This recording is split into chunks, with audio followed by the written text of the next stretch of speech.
Yes, guys, you're reading this right. Lucasfilm reportedly spent over $3 million on a completed script for The Hunt for Ben Solo that even Kathleen Kennedy liked. This is via The Hollywood Reporter. So since Kathleen Kennedy liked it, you might ask, so who canceled it? That was Bob Iger from Disney. When first asked, he said that Ben Solo's survival after episode 9 just basically didn't make sense, and that's why they canceled The Hunt for Ben Solo. By the way, $3 million down the drain, but sources inside say that Bob Iger canceled it because it was politically motivated. I still really can't believe this, but they spent $3 million on a great script for Adam Driver, but hey, we can spend this much on a garbage movie like The Rise of Skywalker. Disney has revealed the total cost of The Rise of Skywalker.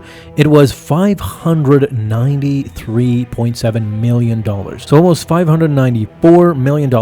This makes it the third most expensive movie in history. What an embarrassment. Literally, what an embarrassment. And they say Disney is interested in another one of these, like Rey movies. Is just spectacularly mind-boggling that Disney would even consider going ahead with this. They made the third most expensive movie in history and it failed spectacularly. It just recouped the lost money, perhaps because it did somewhat good in the box office because it's a Star Wars episode, but they can't rely on that anymore. And going with Rey again and with this storyline that failed, with fans, with critics, with everybody, even those who were supporting the sequel trilogy could not support The Rise of Skywalker. That's how bad it was. Of course, let's not forget about the reports that Disney is desperately trying to bring back the male audience that they kind of lost with not only Star Wars but with Marvel and all the things in between that they tried to bring in more female viewers. Now that seemingly it kind of failed, they want the Gen Z males to come back to Marvel and Star Wars. How do they do this? Well, I can guarantee you that they can't do it with another Rey trilogy. By what we saw in Star Wars Celebration 2025 in Japan, Kathleen Kennedy, although reveals that lacked any Daisy Ridley updates, coupled with Fantastic Four kind of flopping in the box office, and Bob Iger literally coming out, giving out a statement regarding this, gives me a clear path for the Daisy Ridley movies, the new Jedi Order movie, and apparently it is slowly being cancelled as with other projects. Hello there. Hello there, folks. Welcome. Today I want to convince you 100% that they are no longer moving on with any new Jedi Order or new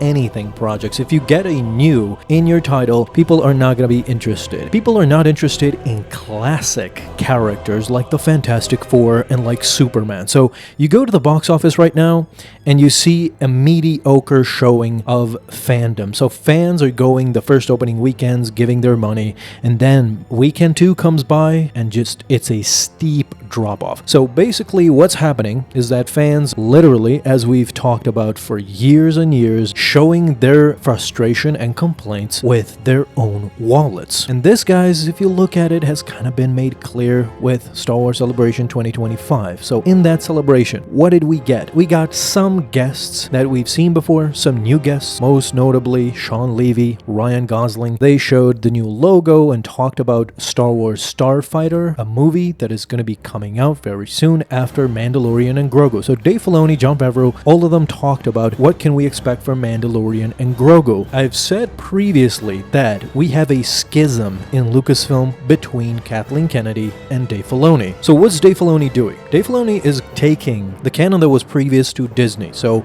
the canon, the EU of George Lucas and him. Don't forget that Dave Filoni was the guy who ingratiated all the Legends material back into canon with his show Star Wars Rebels, with The Mandalorian now. So a lot of stuff has made it into canon thanks to Dave Filoni. What has Kathleen Kennedy done? Kathleen Kennedy, as I understand their roles right now, she is only looking for new opportunities to work with new directors. She said this in an interview herself. She said that we're in a perfect position to just lend out Star Wars, lend out the Star Wars IP to anybody who has a story to tell. I'm interested in working with those people creating new projects. What? She's literally telling you why the fans are so frustrated today, because you have a schism. You have Dave Filoni, who is respecting what is there and trying to expand on it. There is a lot of material. If it wasn't, how could Dave Filoni have come up with The Mandalorian? How can he and George have come up with The Clone Wars? This is a totally different genre outside of the movies. And now he is making his first own movie in Mandalorian and Grogu. So expanding on an original idea, but in-house, not going outsourcing out of it. New original ideas that basically will just tarnish Star Wars. It has been already proven that the true fans of Star Wars were the original ones who worked at Lucasfilm with George Lucas closely. These are passionate fans that want to create and expand Star Wars, while all these other types like J.J. Abrams, Rian Johnson, we know the nightmare fuel that they brought into Star Wars. It wasn't a collaborative effort at all. They just did what they wanted, and the sequel trilogy as a result suffered so badly that it's incoherent. If you go back and watch the sequel trilogy, it's an embarrassment. It's just an embarrassment. There's nothing more to add or to say to that. So let's set aside the fact that Kathleen Kennedy doesn't understand how to move on in the future with Star Wars. Now we have the diminishing returns of Fantastic Four and kind of Superman. The Superman movie is okay, is doing okay in the box office, but it wasn't what, the first movie in your relaunched franchise was supposed to be. It definitely is not going to be a billion-dollar movie, which these studios have come accustomed to being. Alright, so Bob Iger just recently came out in regards to the Fantastic Four movie and it not doing so well. He was kind of forced to come out and say, the more we can find and develop original property, the better. Of course, we are developing original property under the 20th Century banner and under the Searchlight banner, and look, you could even argue that Marvel continues to mine its library of characters for original property. Even though, for instance, there have been Fantastic Four movies before, we kind of consider the one we did an original property in many respects, because we're introducing these characters to the people who are unfamiliar with them. Fantastic Four First Steps successfully launched this important franchise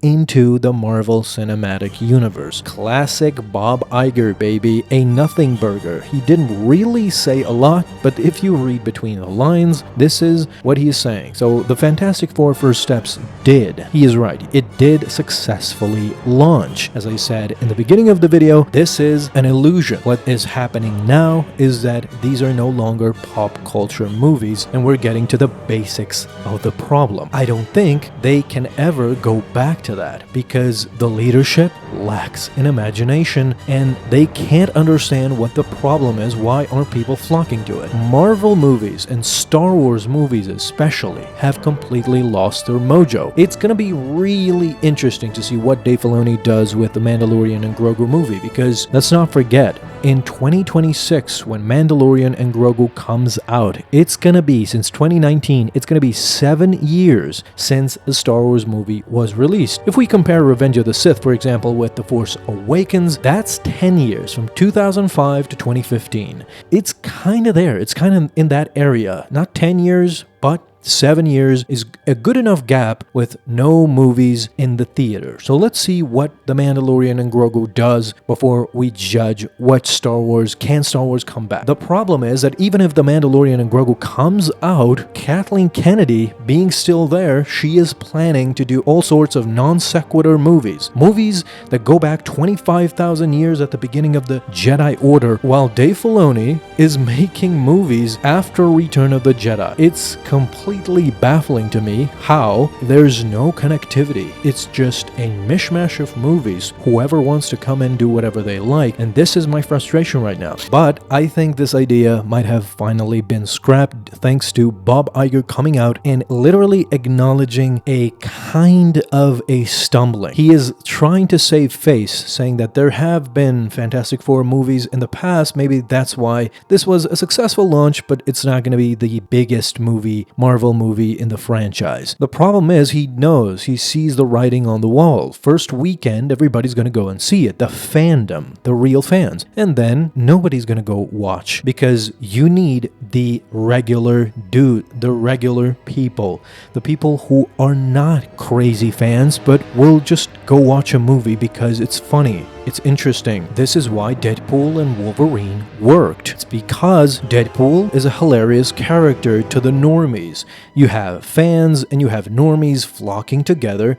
Wolverine, a classic character. Since decades and decades, people know about it. Hugh Jackman coming back to play Wolverine again. So, two classic characters coming back in a hilarious kind of action comedy, and it just serves the normies more so than the fans. You have something for the fans and something for the normies. This is how you get the big bucks. And by what I've read, what Dave Filoni has said about The Mandalorian and Grogu, I think he is going back to that. He is going back to the classics, where it isn't just about lore and just ultimate fans coming to watch the movie, knowing everything, how it connects to the universe, but it's just going to be also about regular folk that come into the cinema, enjoy the movie, go out and say, okay, that was fun, that was a good movie.